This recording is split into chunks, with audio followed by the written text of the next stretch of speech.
Hey yo yo yo, salut les turfeuses, salut les turfeurs, bienvenue pour un nouveau pronostic de Benoît Requin. Ok, place au pronostic du quintet du mercredi 26 octobre, direction Enghien pour le prix de la Porte Brancion. 3 attelés, 2150 mètres, départ auto-start, 16 partants, réunion 1, course 1, indice de confiance 1 sur 5, quintet ouvert, surprise possible, attention. Petit retour sur les quintets du lundi 24 et du mardi 25 octobre. Lundi, dans mon pronostic, je vous ai donné le couplet gagnant ainsi que le gagnant de la course. Et mardi, je vous ai encore donné le gagnant de la course. Ça fait plaisir. Pour les VIP, ce lundi, on a un ticket tiercé dans l'ordre qui est passé. Il a fait 238 euros le tiercé dans l'ordre. Ce lundi. Et mardi, pareil, et même encore mieux, pour les VIP, ce mardi, on a encore un ticket tiercé dans l'ordre qui est passé, et il a fait 1414 euros dans l'ordre le tiercé, ça fait plaisir. N'hésitez pas à mettre un pouce bleu si la vidéo vous a plu, vous aidez ainsi grandement la chaîne. Ok, c'est parti, on commence le pronostic et on commence avec le numéro 1, Abel du Vivier, et on écoute Sébastien Ernaud, l'entraîneur. Abel du Vivier gravit les marches les unes après les autres et se comporte bien à chaque fois. Il a déjà gagné cet été sur les 2150 mètres d'Enghien, il va parfaitement s'adapter au parcours, il allie tenue et vitesse. Il faut affronter quelques concurrents étrangers ici, mais il est à même de confirmer ses bonnes dispositions, sa forme est restée optimale. Ce numéro 1, c'est mon préféré, je l'ai mis en tête de mon pronostic. Atlas Walloul Diele. On passe au numéro 2, Hector de Bassière. Et on écoute Eric Letouzé. Hector de Bassière est régulier et en forme. Il a bien progressé cet été. Il est peut-être mieux sur les longues distances, mais fait bien les 2100 mètres quand même. Il faut le préserver dans un parcours et essayer de ne faire que les derniers 700 mètres. S'il a un bon parcours, il ne devrait pas être loin. Eh bien, ce numéro 2, il me plaît beaucoup. Je l'ai gardé vraiment très haut, je l'ai mis en deuxième position. Numéro Georges, Dercho Tchani. On passe au numéro 3, Adol du Palma. Et on écoute Jean-François Senet. Adol du Palma s'est retrouvé piégé en dehors des animateurs, le nez au vent en dernier lieu, mais il n'a perdu les places que tout à la fin. Mercredi, il retrouve une opposition semblable, il a déjà bien couru sur ce parcours, j'ai essayé de le préparer au mieux pour cet engagement favorable au plafond des gains, je compte sur lui pour jouer les premiers rôles. Ce numéro 3, sachez que c'est lui le 8e de mon pronostic. Ad numéro tlacha Wal Chamendiele. On passe au numéro 4, Eliossi, et on écoute Sébastien Hardy. Eliossi est bien. Après avoir été malheureux à Vincennes, il a renoué avec la victoire en dernier lieu à Rambouillet. C'est un cheval régulier, la courte distance lui convient, il faut le cacher, on a hérité d'un bon numéro et on va y croire avec l'aide d'un déroulement de course favorable. C'est vrai qu'il a hérité d'un excellent numéro, ce numéro 4, et pourtant je ne l'ai pas retenu. Ouais, il est ouvert ce quintet, j'ai préféré... j'en ai préféré d'autres, j'assume. Ce numéro 4, c'est mon deuxième cheval de complément en cas de non partant. Attention. Ad numéro 4, درتو في البلاصة ديال non partant والثاني فيهم عندكو. On passe au numéro 5, Ulysse Digéo, et on écoute Jean-William Allais. Ulysse Digéo reste sur un plaisant succès. Avec lui, tout dépend du parcours, car il doit se faire ramener avant de profiter de sa pointe de vitesse pour finir. La courte distance n'est pas un souci, cela sera une question de déroulement de course. Si tout se passe comme souhaité, il est compétitif.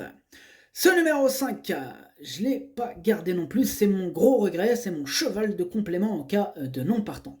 Numéro 5 درتو في البلاصة ديال non partant والأول فيهم عندكو. On passe au numéro 6, Chandelle, et on écoute Jean-Michel Bazir. Chandelle a eu un très bon comportement sous la selle pour sa première sortie chez nous. De plus, elle avait du poids aux antérieurs, elle a bien encaissé ses efforts et va se présenter en pleine forme. C'est une belle course pour sa première au trot attelé, cela peut être très marrant, je la présente avec de la confiance.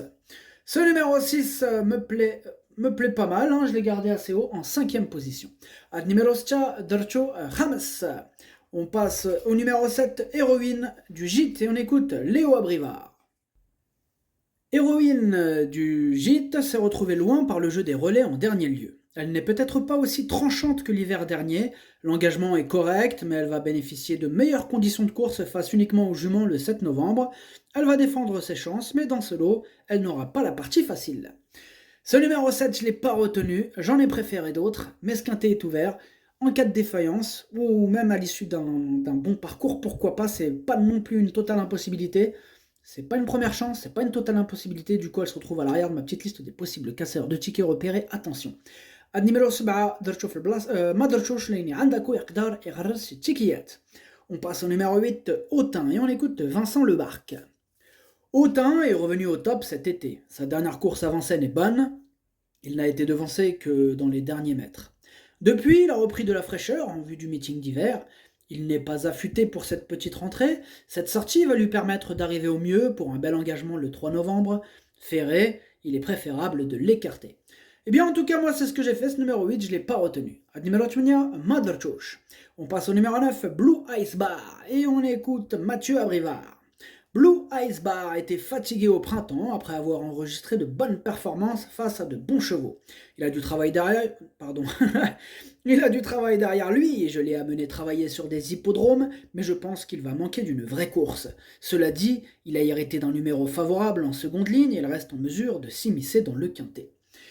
Ouais, il y en a qui disent que le numéro 9, c'est horrible. Mais le numéro 9, c'est pas le pire des numéros. En tout cas, ce numéro 9, moi, je l'ai gardé sur sa classe. Attention, malgré cette rentrée. Attention, moi, il me fait peur. Je l'ai gardé très haut, en 4e position. Numéro 9, Dercho Rabat. On passe au numéro 10, Héraclion. Et on écoute Pierre Lévesque. Héraclion a alterné le bon et le moins bon cet été. Sa plus récente course à Vincennes, face aux seules femelles, était encourageante. Elle a souvent bien couru à Enghien, mais elle doit affronter les mâles et se lancer en seconde ligne.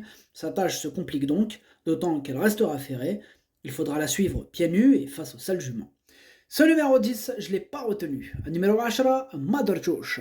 On passe au numéro 11, Barolo Rock, et on écoute Filippo Rocca. Barolo Rock a couru à 2 reprises en France de belle manière quand il était sous mon entraînement. Lors de sa dernière sortie, il était aux soins de Mathieu Abrivard. Le cheval a cédé un peu trop tôt, ce n'est pas normal. Depuis à l'entraînement, tout va bien, il lui faudra un bon parcours en seconde ligne, mais je le déplace avec de l'ambition. Eh bien, ce numéro 11, je l'ai retenu en bout de pronostic, en bout de combinaison, donc attention. Numéro 11, Dercho Saba. On passe au numéro 12, Une Love, et on écoute Luc Gabory. Une Love ne doit pas être jugée sur ses dernières sorties, la dernière n'est d'ailleurs pas mauvaise. Elle court en amélioration. Ici, elle doit se frotter aux mâles et étrangers, ce qui complique forcément les choses. Elle aura de meilleures courses à venir, on va courir en dedans et tenter d'accrocher une allocation à la fin. Ce numéro 12, je ne l'ai pas retenu, par contre il est en plein milieu de ma petite liste des possibles casseurs de tickets repérés, attention. Numéro 12, on passe au numéro 13, Offenbach, et on écoute Jean-Michel Bazir. Offenbach s'élance en seconde ligne et va conserver ses fers, il n'aura pas la partie facile. Il est préférable de le revoir dans d'autres circonstances. Ce numéro 13, je ne l'ai pas retenu. Numéro 13, Mother Chosh. On passe au numéro 14, Kate Baldwin, et on écoute Alain Rogier. Kate Baldwin aligne les bonnes performances dans les 2 spécialités et est tombée sur un os dernièrement à Laval. Elle est restée au mieux et fait face à un engagement correct. Elle doit toutefois affronter les mâles et se lancer en seconde ligne. Elle reste capable d'accrocher une place à l'issue d'un bon déroulement de course. Ce numéro 14, je l'ai retenu en bout de combinaison. Numéro 14, Dercho Lini Dercho Fil Lahar.